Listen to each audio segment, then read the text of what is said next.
विश्वविद्यालय इलाहाबाद।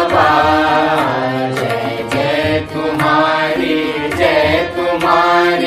विश्वविद्यालय इलाहाबाद। ज्ञान उद्गम ज्ञान संगम ज्ञान के इतिहास। ज्ञान उद्गम ज्ञान संगम ज्ञान के इतिहास। शत शत नमन है विश्वविद्यालय इलाहाबाद।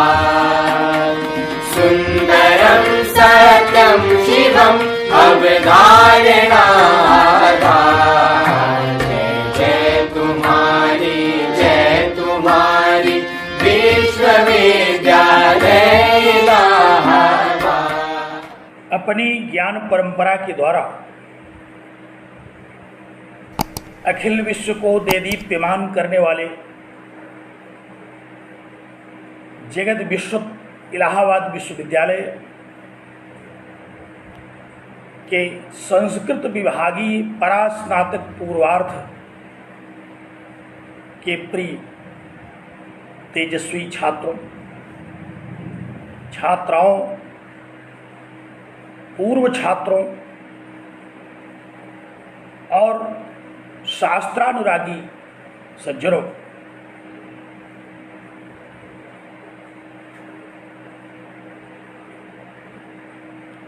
आज हम लोग पुनः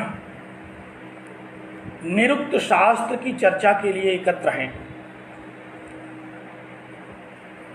आप लोग इस शास्त्र से भली भांति अब सुपरिचित हो चुके हैं। वेदार्थ का ज्ञान कराने वाला यह महनीय शास्त्र आपका, हम सब लोगों का परम मंगल करे। इस शुभकामना के साथ मैं सब लोगों को नमन करता हूं और यह अपेक्षा करता हूं कि आप लोग अपने अपने चित्त को एकाग्र करें। निरुक्त शास्त्र के जिस अति महत्वपूर्ण विषय पर आज हम लोग चर्चा करेंगे, वह अनेक दृष्टियों से बहुत ही उपयोगी माना जाता है। आज का विषय है निरुक्त शास्त्र का प्रयोजन। निरुक्त शास्त्र का क्या प्रयोजन है, क्यों निरुक्त शास्त्र का अध्ययन करना चाहिए, निरुक्त शास्त्र का अध्ययन किए बिना वह कौन सा अवाप्तव्य है जिसकी प्राप्ति नहीं हो सकती, और निरुक्त शास्त्र का अध्ययन करने के साथ वह कौन सा अवाप्तव्य है जिसको प्राप्त किया जा सकता है। इन सभी विषयों पर एक संक्षिप्त चर्चा आज हम लोग करेंगे। अपने अपने चित्त को एकाग्र करिए।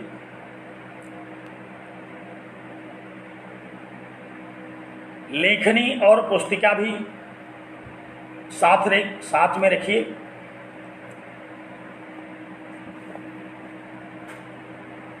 संभव है कि स्थान स्थान पर आपको संदर्भ नोट करने पड़े, तो आइए आज हम लोग निरुक्त शास्त्र के प्रयोजन विषय पर चर्चा करते हैं। हम लोग जानते हैं कि प्रयोजनम अनुद्देश्य मंदोपि न प्रवर्तते। बिना प्रयोजन के कोई मंद बुद्धि भी किसी कार्य में प्रवृत्त नहीं होता। तो यहाँ तो सब कुशाग्र बुद्धि के लोग हैं, शास्त्रज्ञ हैं, वेद के जिज्ञासु हैं। इनको तो इस महनीय शास्त्र के प्रयोजन के विषय में जानना ही चाहिए।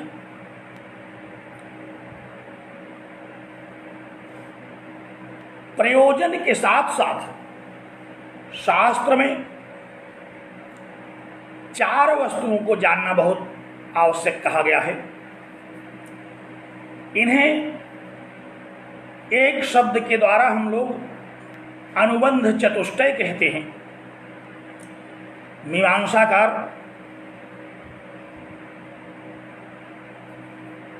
ने श्लोक वार्तिक में मीमांसक कुमारिल भट्ट जी ने अपने श्लोक वार्तिक ग्रंथ के आरंभ में ही उल्लेख किया कि सिद्धार्थम सिद्ध संबंधम श्रोतुम श्रोता प्रवर्तते शास्त्रादौ तेन वक्तव्य संबंध सप्रयोजन। अर्थात श्रोता प्रवर्तते, श्रोता तभी प्रवृत्त होता है। कैसा श्रोता? जो अधिकारी श्रोता है, जो शास्त्र का अधिकारी है, शास्त्र में जिसकी प्रवृत्ति है, शास्त्र को जो जानना चाहता है, शास्त्र को जानने के लिए जिसमें समग्र योग्यताएं हैं, ऐसा व्यक्ति तभी शास्त्र में प्रवृत्त होता है जब वह शास्त्र के विषय को, संबंध को और प्रयोजन को भली भांति समझ ले।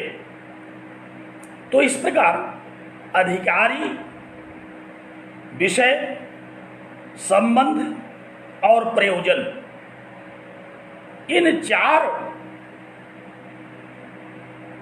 बातों को जानना बहुत ही आवश्यक है कि अधिकारी कौन है, विषय क्या है, संबंध किसे कहते हैं और प्रयोजन क्या है।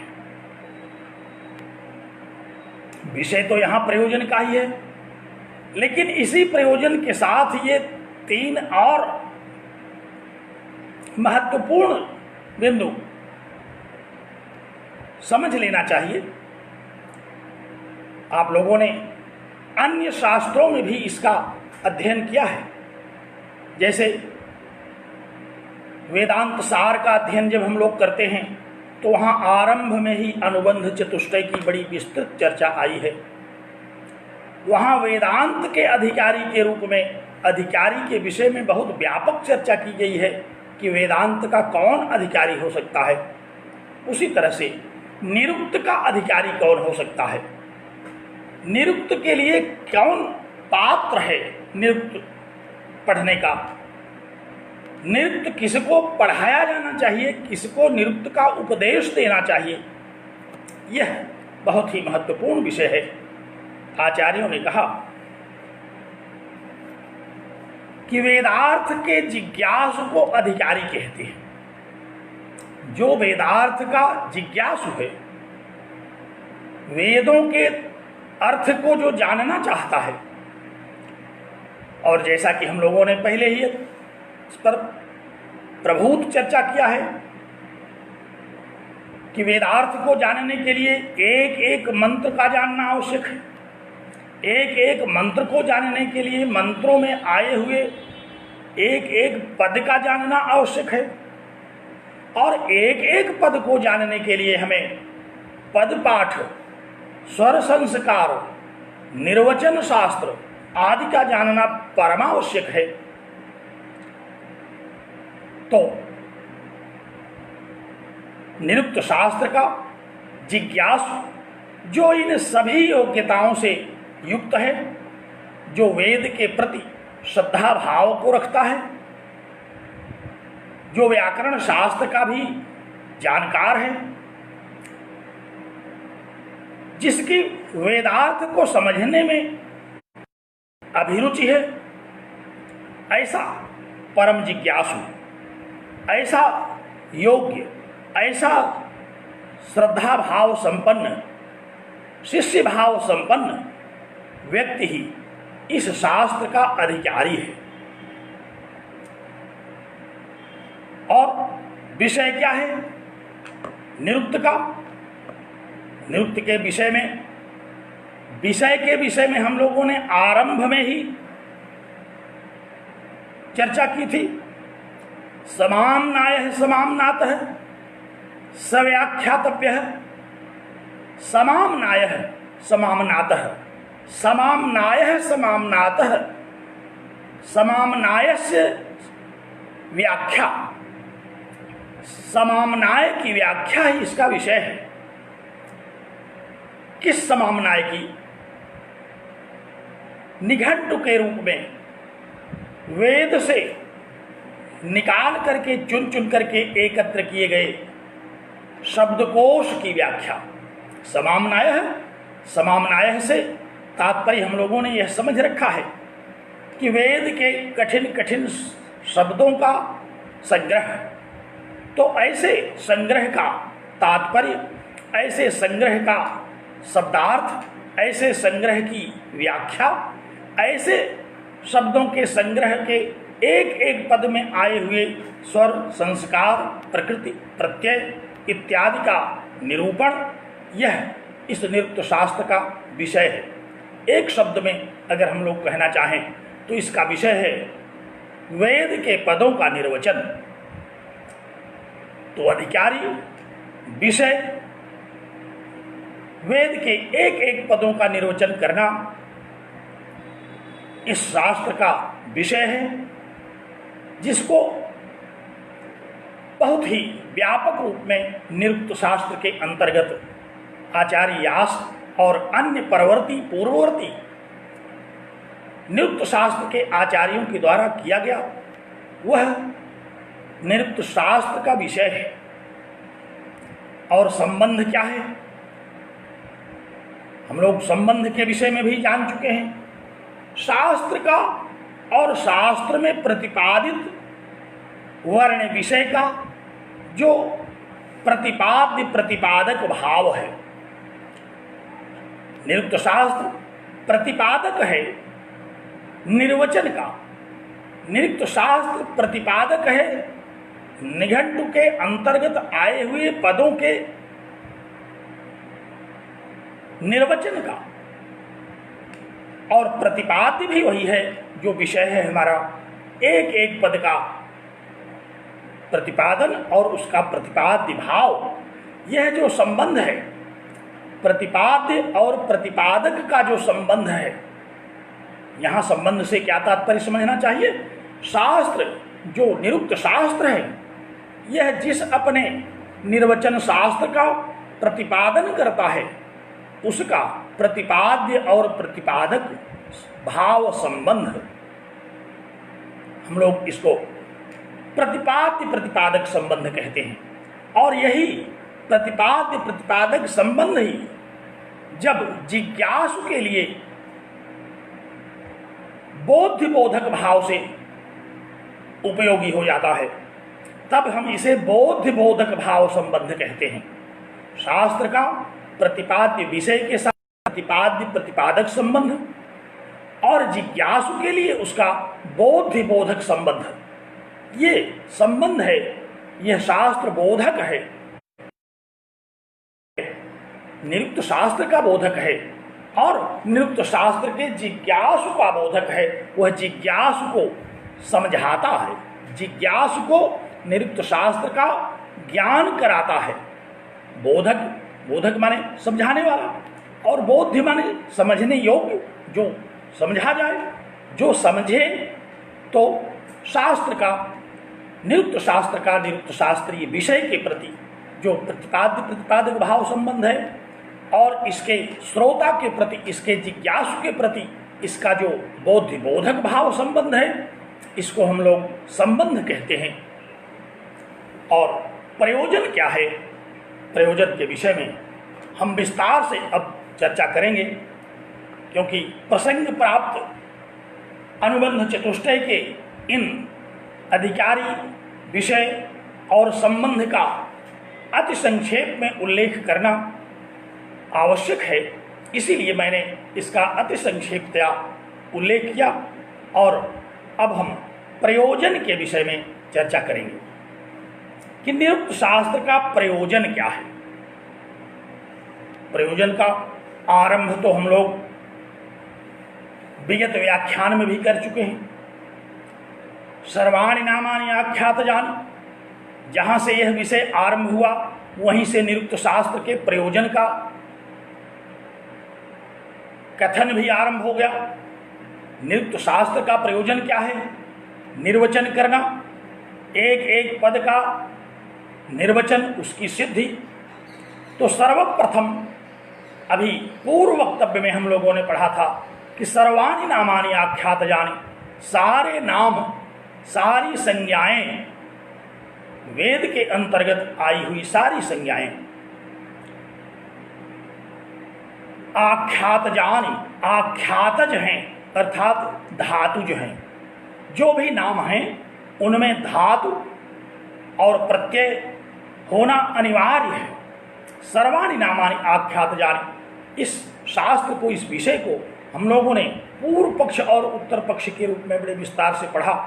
तो ये प्रथम प्रयोजन है निर्वचन करना। ध्यान रखिए, पहला प्रयोजन क्या है? ध्यान से सुनते। निरुक्त शास्त्र के प्रथम प्रयोजन पर मैं आपको स्मरण करा रहा हूं। प्रथम प्रयोजन एक एक पद का निर्वचन करना है। आपको स्मरण होगा, हम लोगों ने पढ़ा था, पूर्व वक्तव्य में सुना था कि यत्र स्वर संस्कार, जहां स्वर संस्कार इत्यादि संगत होते हैं, यद्यपि वहां पूर्व पक्ष के रूप में और उत्तर पक्ष के रूप में यह विषय भी सुनने को प्राप्त हुआ था कि सारे नाम आख्यातज हैं और सारे नाम आख्यातज नहीं हैं, और अंततः यह सिद्ध हो गया था निरुक्तकार के अनुसार कि सभी नाम आख्यातज हैं, अर्थात सभी नाम निर्वचन करने योग्य हैं। सभी पद, सभी नाम उपसर्ग और निपात को छोड़ करके,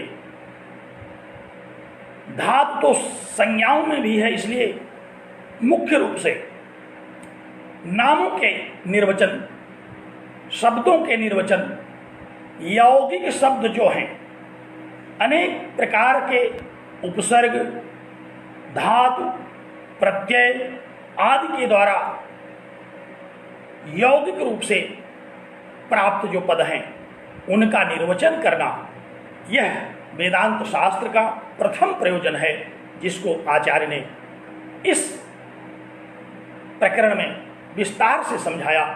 और निर्वचन शास्त्र उसका सर्वप्रथम, सर्वप्रमुख प्रयोजन है, इस बात का उल्लेख किया गया।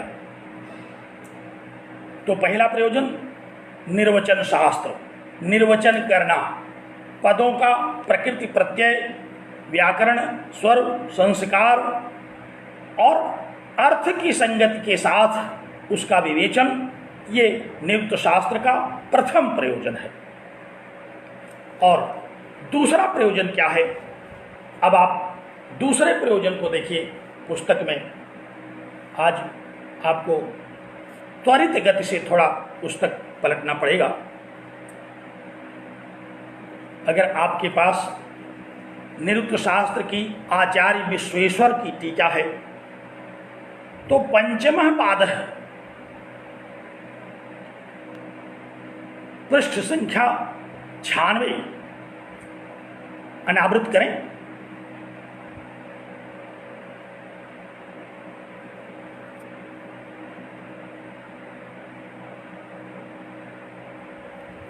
ध्यान दीजिए। और यदि कोई अन्य पुस्तक है तो भी मैं वाचन कर रहा हूं पंक्तियों का, आप उल्लेख करें, उसका लिख लें और बाद में अपनी पुस्तक में खोज लीजिएगा उसे। अथापीद मंत्रेण मंत्रेष्वर्थ प्रत्ययो न विद्यते, निरुक्त का वाक्य। अथापीद मंत्रेण मंत्रेष्वर्थ प्रत्ययो न विद्यते, अर्थम प्रतीयतो नात्यंतम स्वर संस्कारोद्देशः तदिदम विद्यास्थानम व्याकरणस्य काथिनम स्वार्थ साधकम च। इन पंक्तियों पर दृष्टि डालिए। ये दूसरा प्रयोजन है। ये सब निरुक्त शास्त्र के प्रयोजन हैं। पहला, दूसरा, तीसरा तो हम लोग अपने अध्ययन की सुविधा के लिए कर देते हैं। इसमें कोई भी प्रयोजन पहला प्रयोजन हो सकता है, कोई भी प्रयोजन दूसरा प्रयोजन भी हो सकता है, अंतिम प्रयोजन को भी हम पहला प्रयोजन कह सकते हैं, क्योंकि प्रयोजनत्वात् इन सब का महत्वपूर्ण स्थान है और ये सब के सब निरुक्त शास्त्र के प्रयोजन के ही नाम से कहे सुने और समझे जाते हैं। मुझे विश्वास है कि आप पुस्तक के उस स्थल पर पहुंच गए होंगे कि अथाप इदमंत्रेण मंत्रेषु अर्थ प्रत्ययो न विद्यते। अथ पहले प्रयोजन को समझ लेने के बाद अथवा यहां से प्रयोजन के विषय में आरंभ करते हुए अथ शब्द का तात्पर्य हम ग्रहण कर सकते हैं। कहते हैं कि इदमंतरेण, इस निरुक्त शास्त्र का अध्ययन किए बिना, इस निरुक्त शास्त्र का ज्ञान प्राप्त किए बिना मंत्रेषु अर्थ प्रत्ययो न विद्यते, मंत्रों में विद्यमान अर्थों का ज्ञान नहीं हो सकता है। ध्यान दीजिए, आचार्य ने पंक्ति का उल्लेख किया, कहा कि इदमंतरेण अर्थात इस निरुक्त शास्त्र का ज्ञान किए बिना, इस निरुक्त शास्त्र के अध्ययन के बिना मंत्रेषु, वेद मंत्रों में अर्थ प्रत्यय है, जो अर्थ है, वेद मंत्रों का जो अर्थ है उसका प्रत्यय माने ज्ञान न विद्यते, नहीं हो सकता है। अर्थात वेद के मंत्रों का ज्ञान हमें तभी हो सकता है जब हमें निरुक्त शास्त्र के अध्ययन से संपन्न हो, जब हमें निरुक्त शास्त्र का ज्ञान हो, जब हम निर्वचन शास्त्र के अध्ययन को भली भांति, तभी वेद के मंत्रों में उपस्थित जो उसके अपने अर्थ हैं उनका ज्ञान है। तो बहुत ही महनीय प्रयोजन है कि वेद के मंत्रों में विद्यमान जो अर्थ इस निरुक्त शास्त्र के ज्ञान के बिना नहीं हो सकते, उनसे उनको समझ नहीं सकते। नहीं समझ सकते तो मत समझिए, क्या हानि हो जाएगी उससे? कहते हैं कि बहुत बड़ी हानि होगी। अर्थम प्रतीयतो नात्यंतम स्वर संस्कारोद्देश्य, अगर आप मंत्रों के पदों के अर्थ को अप्रतीयतः, अगर आप उनका ज्ञान नहीं कर लेते, अगर आप उनकी जानकारी नहीं करते अथवा उनकी जानकारी किए बिना, उनके ज्ञान के बिना अत्यंतम स्वर संस्कारोद्देश्य, अत्यंतम माने भली भांति, ठीक ठीक, स्वर उदात्त अनुदात्त और स्वरित आदि स्वर का विधान और संस्कार, व्याकरण शास्त्र प्रत्यय उस कथन नहीं किया जा सकता। इस निरुक्त शास्त्र का अध्ययन किए बिना मंत्रेषु अर्थ प्रत्ययो न विद्यते, मंत्रमान ज्ञान नहीं हो सकते, और अर्थम प्रत्ययतः किए बिना अर्थ का ज्ञान करेंगे, और फिर अर्थों के ज्ञान के बिना हम अत्यंतम स्वर संस्कारोद्देश्य, अत्यंतम माने भली भांति, ठीक ठीक, सही सही स्वर उदात्त अनुदात्त और स्वरित आदि स्वर, वैदिक स्वर प्रक्रिया तथा संस्कार माने प्रकृति प्रत्यय आदि व्याकरण शास्त्रीय जो ज्ञान है उसका उद्देश्य, उसका कथन भी नहीं कर सकते। तो निरुक्त शास्त्र के बिना न तो मंत्रों का हमें ज्ञान हो सकता है और न मंत्रों में आए हुए पदों का स्वर विधान अथवा व्याकरण प्रक्रिया का ही ज्ञान हो सकता है। तदिदम विद्यास्थानम व्याकरण से कहा कि इस तरह से उपर्युक्त दोनों बातों के साथ यह शास्त्र कितना महत्वपूर्ण हो सकता है।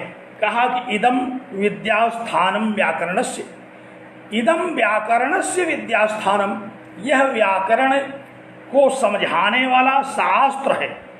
विद्यास्थान माने ज्ञान कराने वाला शास्त्र। इदम निरुक्त शास्त्रम, यह जो निरुक्त शास्त्र है यह व्याकरणस्य विद्यास्थानम, यह व्याकरण का ज्ञान कराने वाला शास्त्र है। अर्थात निरुक्त की जानकारी के बिना हमें समग्र व्याकरण का ज्ञान नहीं हो सकता। इसीलिए जिन आचार्यों को निरुक्त का ज्ञान नहीं है उन्होंने पूर्व पक्ष का उद्घोष किया कि न सर्वाणि नामानि आख्यातजानि, सारे नाम आख्यातज नहीं हैं, परंतु जिनको निरुक्त शास्त्र का ज्ञान है उन्होंने इस सिद्धांत को प्रतिष्ठित किया कि सर्वाणि नामानि आख्यातजानि, सारे नाम आख्यातज हैं। सारे नाम आख्यातज हैं, सारे नामों में प्रकृति प्रत्यय इत्यादि का विधान किया गया है। यह जो निरुक्त शास्त्र है यह व्याकरण शास्त्र को समझाने, इसके पूर्ण व्याकरण का ज्ञान किसी भी जिज्ञासु को हो नहीं सकता। यह निरुक्त शास्त्र का अपना मंतव्य है। तो क्या कहा आचार्य ने? कहा कि इदम अंतरेण मंत्रेषु अर्थ प्रत्ययो न विद्यते, इस निरुक्त शास्त्र के बिना मंत्रों में उपस्थित अर्थ का ज्ञान नहीं हो सकता और अर्थम अप्रत्यतः, अर्थ को समझे बिना नात्यंतम स्वर संस्कारोद्देश्य, ठीक ठीक स्वर और संस्कार का कथन नहीं किया जा सकता। इसलिए तदिदम विद्यास्थानम व्याकरणस्य, कहा कि इसलिए यह निरुक्त शास्त्र व्याकरणस्य विद्यास्थानम, व्याकरण शास्त्र को समझाने वाला शास्त्र है, व्याकरण शास्त्र का ज्ञान कराने वाला शास्त्र है और कात्स्नम व्याकरण शास्त्र का पूरक भी है, क्योंकि निरुक्त के बिना व्याकरण अधूरा है। निरुक्त शास्त्र के बिना व्याकरण का समग्र ज्ञान संभव नहीं है। इस तरह से यह व्याकरण शास्त्र का ज्ञान कराने वाला शास्त्र है और व्याकरण शास्त्र का पूरक शास्त्र है और स्वार्थ साधकम च, तथा अपने अर्थ का शास्त्र अपना जो उद्देश्य है, अपना जो प्रयोजन है उसको पूर्ण करने वाला है। स्वार्थ माने निर्वचन शास्त्र का साधक है। तो यह निरुक्त शास्त्र के प्रयोजन के विषय में इन पंक्तियों का उल्लेख आचार्य ने किया।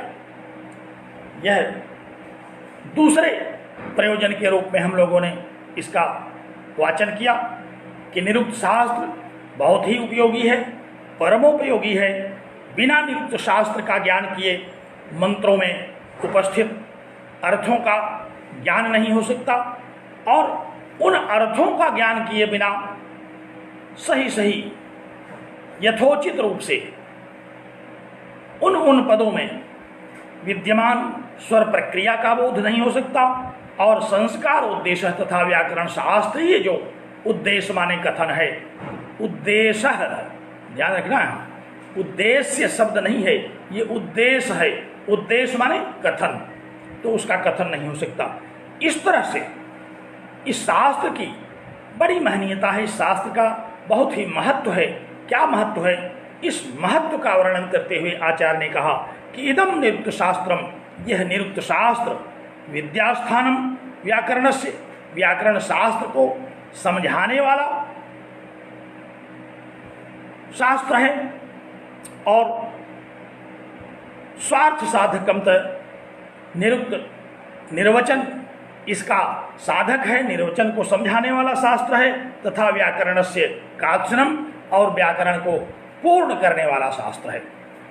ध्यान रखने की बात है कि यहाँ निरुक्त शास्त्र को व्याकरण का सहयोगी शास्त्र नहीं कहा गया, बल्कि निरुक्त शास्त्र को व्याकरण को समझाने वाला शास्त्र, व्याकरण को पूर्ण करने वाला शास्त्र कहा गया। बिना निरुक्त के व्याकरण शास्त्र ही अपूर्ण कह दिया गया आचार्य के द्वारा। तो इस प्रकार यह द्वितीय प्रयोजन के रूप में समझा जा सकता है।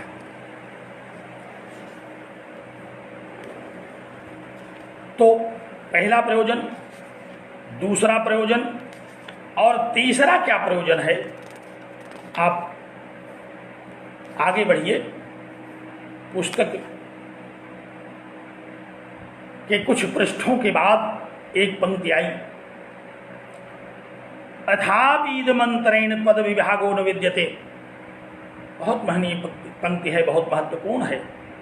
यह निरुक्त शास्त्र का अगला प्रयोजन है। क्या प्रयोजन बताया? कहा कि इदम अंतरेण, इस निरुक्त शास्त्र का अध्ययन किए बिना, इस निरुक्त शास्त्र को समझे बिना, इस निरुक्त शास्त्र का ज्ञान किए बिना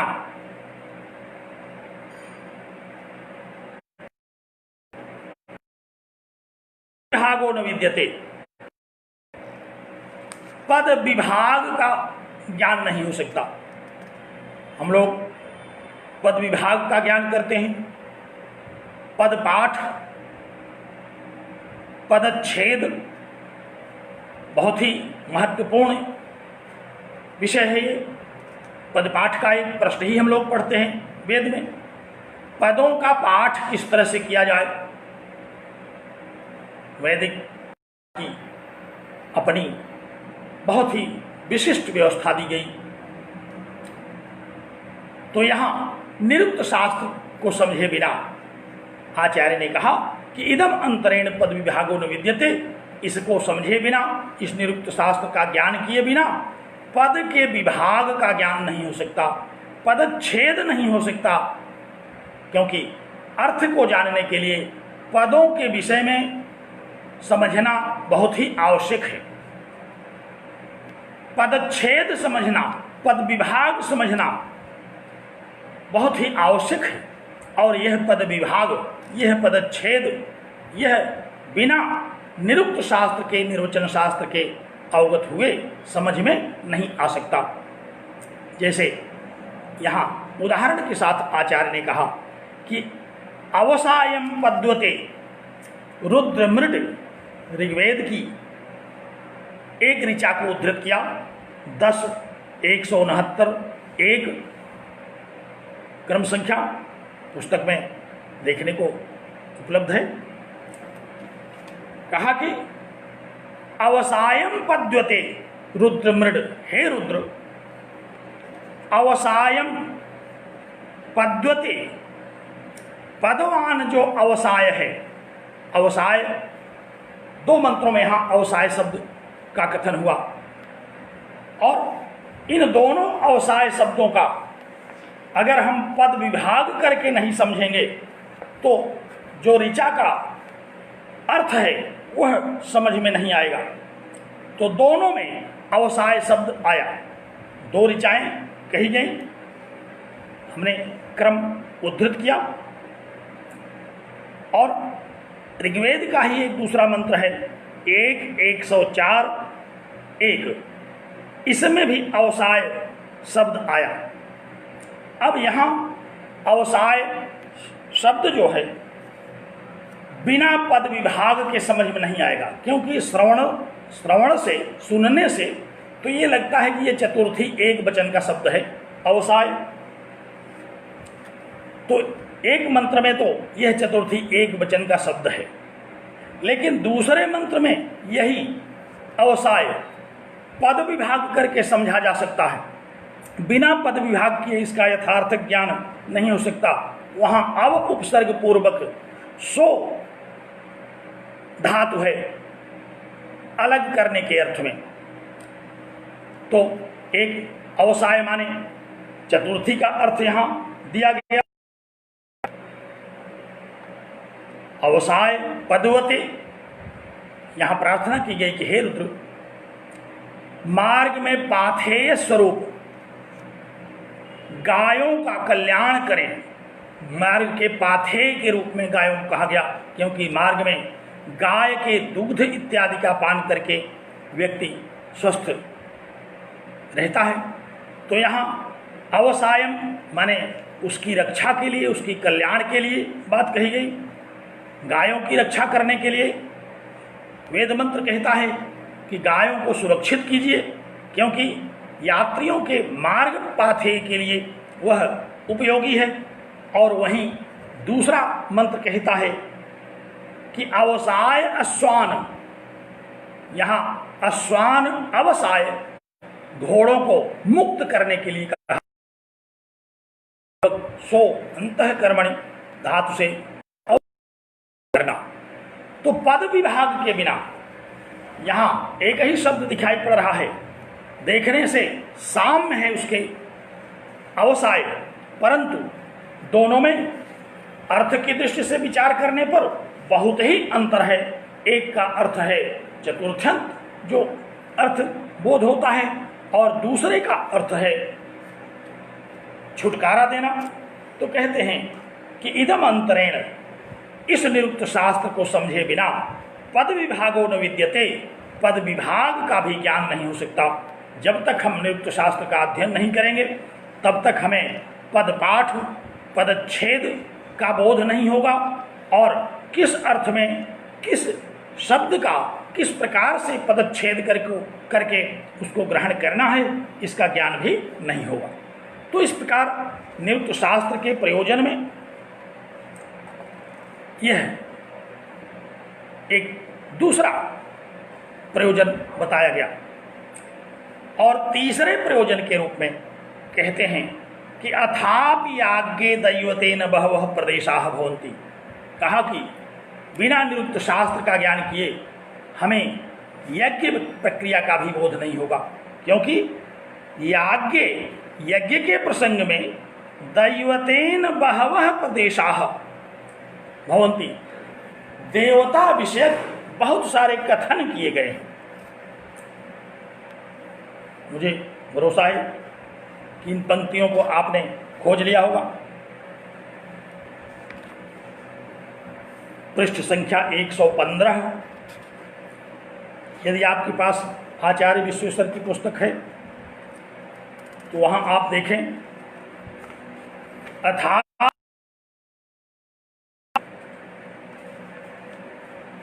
दैवतेन बहवः प्रदेशाः भवन्ति। यज्ञों में देवता विषयक बहुत सारी विधियां कही गई हैं। यज्ञों में देवता विषयक बहुत सारे विधि का उपदेश किया गया। तद एतेन उपेक्षितव्यम, उसको इसी निरुक्त शास्त्र के द्वारा जाना जा सकता है। इस निरुक्त शास्त्र के बिना यज्ञ के प्रसंग में देवता विषयक विधियों का जो उल्लेख आया है उसका ज्ञान करना भी संभव नहीं है। और देवता विषयक ज्ञान किए बिना, यज्ञ विषयक ज्ञान की प्राप्ति किए बिना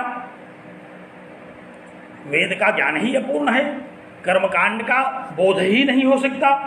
इसलिए निरुक्त शास्त्र का यह अगला प्रयोजन है कि निरुक्त शास्त्र के अंतर्गत देवताओं का विभाग किया गया, देवताओं के विषय में बहुत अधिक वर्णन किया गया।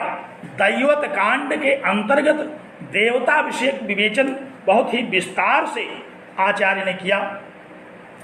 तो बिना निरुक्त शास्त्र को समझे हम यज्ञ विषयक, कर्मकांड विषयक, यज्ञ प्रक्रिया विषयक जानकारी से भी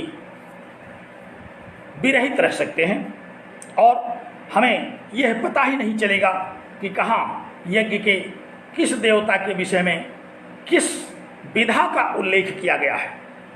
तो अथापि याज्ञे दैवतेन बहवः प्रदेशाः भवन्ति, तद एतेन उपेक्षितव्यम, उसको भी हम इसी निरुक्त शास्त्र के द्वारा जानते हैं।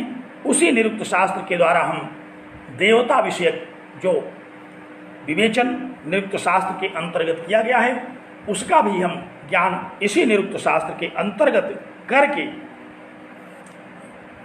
समझ सकते हैं। तो बिना निरुक्त शास्त्र के अध्ययन के, बिना निरुक्त शास्त्र के ज्ञान के हमें यज्ञों में दैवत विधान, देवताओं का जो विधान किया गया वह भी अवगत नहीं हो सकता। इस प्रकार इन प्रयोजनों का उल्लेख ग्रंथकार ने किया और प्रयोजन के रूप में जिसको हम अंत में ग्रहण कर सकते हैं, एक बहुत ही महत्वपूर्ण प्रयोजन बताया। कहा कि अथापि ज्ञान प्रशंसा भवति अज्ञान निंदा च। निरुक्त शास्त्र के द्वारा व्यक्ति वेद का ज्ञानी होता है, वेदार्थ का जानकार होता है, यज्ञ प्रक्रिया इत्यादि के ज्ञान से युक्त होता है, स्वर संस्कार आदि विषयों का ज्ञाता होता है। और ऐसे ज्ञाता का, ऐसे विद्वान का, ऐसे ज्ञानी का इस संसार में बहुत ही आदर है, उसकी बड़ी प्रशंसा है। और जो लोग इसको नहीं जानते, गलत जानते हैं, उनकी निंदा भी है। तो यह अग्रिम प्रयोजन के रूप में कहा कि अथापि ज्ञान प्रशंसा भवति। इस निरुक्त शास्त्र के द्वारा अर्जित ज्ञान से प्रशंसा भवति, प्रशंसा होती है। और इस निरुक्त शास्त्र के ज्ञान से रहित वे लोग जो वेद का अध्ययन करके अपने को विद्वान मानते हैं, उनकी निंदा भी होती है, क्योंकि उन्होंने वैदिक ऋचाओं को, वेद की प्रक्रिया को, वेद के शास्त्र पक्ष को रट तो लिया, परंतु उन्होंने समझा नहीं। जब तक निरुक्त शास्त्र का अध्ययन, निरुक्त शास्त्र की जानकारी, निरुक्त शास्त्र का बोध नहीं होगा, तब तक इस वेद का हमें ज्ञान नहीं होगा। और बिना इस ज्ञान के जो लोग अपने आप को ज्ञानी कहते हुए संतुष्ट होते हैं, उनकी निंदा होती है। तो अथापि ज्ञान प्रशंसा भवति अज्ञान निंदा च।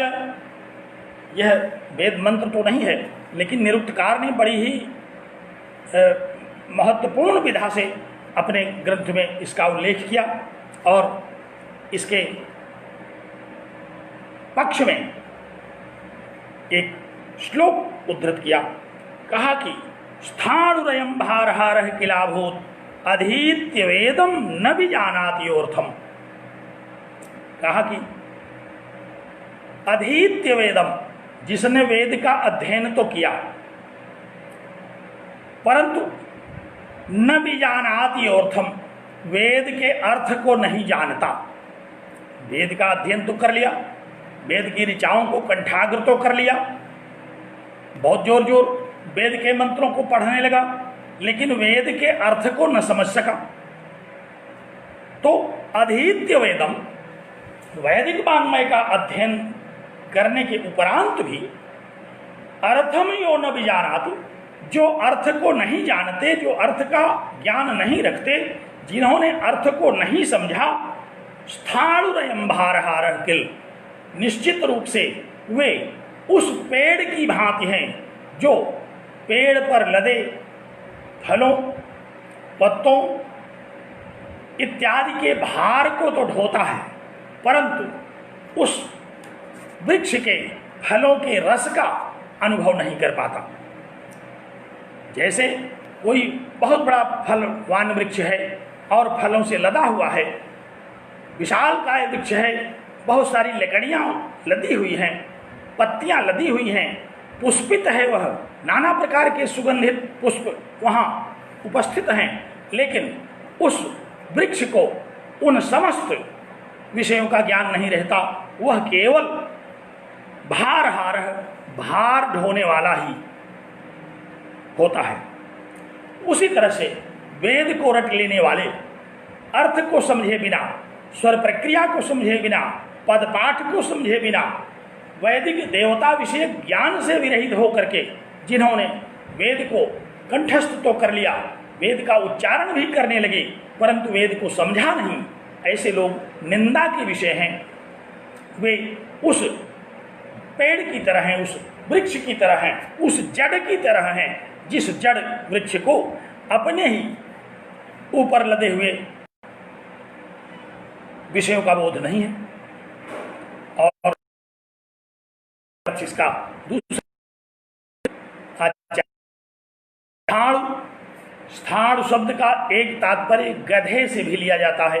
कहते हैं कि ऐसे व्यक्ति जिन्होंने वेद का पाठ तो कर लिया, वेद को रट लिया, वेद के उच्चारण इत्यादि से युक्त हो गए, स्मरण भी कर लिया, लेकिन उसके अर्थ गधे की भांति हैं, जो अपनी पीठ पर केवल भार ढोता है और क्या लदा हुआ है उसकी पीठ पर, इससे वह सर्वथा अज्ञ रहता है। तो स्थाणुरयं भारः किला होत अधीत्य वेदम यो न विजानाति अर्थम, जो वेद को पढ़ने के बाद भी, शास्त्र को समझने के बाद भी उसको हृदयंगम नहीं कर सके, उसके तात्पर्य को नहीं समझ सके, उसको अधिगत नहीं कर सके, उसके लाभ के, वे उस जड़ की तरह हैं अथवा उस गधे की तरह हैं, जो केवल भारवाही है, जो अपने ऊपर लदे हुए विषयों का बोध नहीं रखता, जो उसको जानता तक नहीं, वे उस वृक्ष और उस गधे की तरह निंदनीय कहे जाते हैं। और यो अर्थज्ञ, जो वेदार्थ को जानता है, निरुक्त शास्त्र के अध्ययन के साथ साथ जिसने स्वर प्रक्रिया, पद पाठ, स्वर संस्कार इत्यादि देवताओं का विधान और वेद में वर्णित सभी विषयों का ज्ञान कर लिया, वह इत सकलम भद्रम अश्नुते, कहा कि इस संसार में ही समस्त भद्रम अश्नुते, समस्त कल्याण को प्राप्त करता है, सभी उपलब्धियों को प्राप्त करता है, सभी प्राप्तव्य को प्राप्त करता है, यश को प्राप्त करता है, धन को प्राप्त करता है, कीर्ति को प्राप्त करता है। तो सकलम भद्रम अश्नुते, जो भी कुछ कल्याणकारी अवाप्त हो सकता है उसको वह प्राप्त करता है। और नाक में ज्ञान विधूत पापमा, और मृत्यु के उपरांत पाप इत्यादि से रहित होकर के वह स्वर्गलोक की प्राप्ति करता है।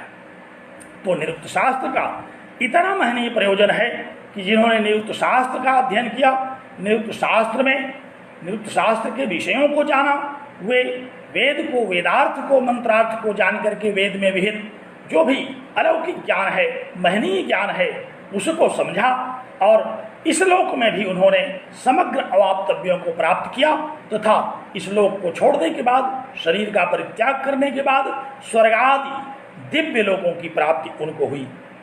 तो यह एक बहुत बड़ा प्रयोजन के रूप में आचार्य ने कहा कि ज्ञान प्रशंसा भवति अज्ञान निंदा च, निरुक्त शास्त्र से युक्त, निरुक्त शास्त्र के ज्ञान से युक्त वेदज्ञ प्रशंसा को प्राप्त करते हैं, और निरुक्त शास्त्र से रहित जो वेद को उनकी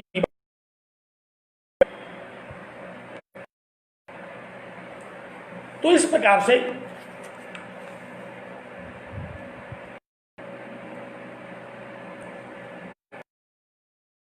भोजन के रूप में मैंने कुछ बिंदुओं को रेखांकित किया।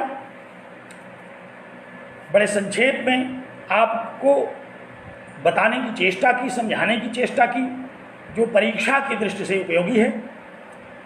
कई बार परीक्षाओं में निरुक्त शास्त्र के प्रयोजन पर प्रश्न आते हैं, तो निरुक्त शास्त्र का प्रयोजन जब आएगा, तो चूंकि इस प्रकरण में पुस्तकों में और भी बहुत सारे शास्त्रार्थ हैं जो कि व्यापक विषय से संबंध रखते हैं, वेद के अन्य पक्षों से भी उनका बहुत महनीय संबंध है, उनको हमने संक्षिप्त करके केवल निरुक्त शास्त्र के प्रयोजन को रेखांकित करते हुए आप लोगों को बड़े ही संक्षेप में निरुक्त शास्त्र के प्रयोजन से अवगत कराया। इन पंक्तियों को अगर आपने रेखांकित किया है तो पुस्तकों में देखेंगे, और पुस्तकों को पढ़ने के बाद भी, मेरे इस वक्तव्य को सुनने के बाद भी बारंबार अगर आप चिंतन करेंगे तो मुझे पूर्ण विश्वास इसके प्रयोजन को भली भांति समझ लेंगे और यदि कहीं संदेह होता है तो आप हमें अवगत कराएं कि उस संदेह का निराकरण करेंगे और संदेह विगलित होकर के आप निरुक्त शास्त्र के प्रयोजन को भली भांति समझ सकेंगे। तो आज निरुक्त शास्त्र के में मैंने आप लोगों के सामने रखा और इस आशय से कि आप इसको अधिगत कर चुके होंगे और जहाँ कहीं इसमें संदेह हो हम लोग पुनः उस पर चर्चा करेंगे। यह निरुक्त शास्त्रीय प्रयोजन शास्त्रीय विषय जो ज्ञान है यह आप लोगों का परम कल्याण करे। इन शुभकामनाओं के साथ मैं आज के वक्तव्य पर अब यहीं विराम करता हूँ। पुनः हम लोग अन्य विषयों पर चर्चा करने के लिए फिर से एकत्र होंगे। बहुत धन्यवाद, बहुत साधुवाद।